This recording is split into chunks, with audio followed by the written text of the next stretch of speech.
একজন মুসলিম মনীষীর কথা কল্পনা করো, যিনি অ্যারিস্টটল, সক্রেটিস ও প্লেটোর মতো দার্শনিকদের ধ্যান ধারণার প্রতি চ্যালেঞ্জ ছুড়ে দিয়ে দর্শনকে নতুন পথে পরিচালিত করেছিলেন, যার দর্শন এখনও ইউরোপ জুড়ে প্রথম সারির বিশ্ববিদ্যালয়গুলোতে পড়ানো হয়।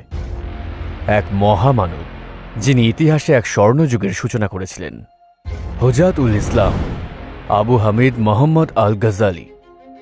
আমি যদি বলি যে সর্বস্ব কেড়ে নেওয়া একজন ডাকাত এই মহান মনীষীকে অগাধ পাণ্ডিত্য অর্জনে উদ্বুদ্ধ করেছিল।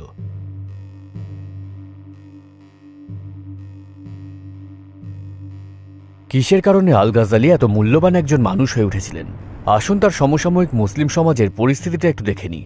সেই সময় মুসলিম জাহানের অবস্থা ছিল শোচনীয়।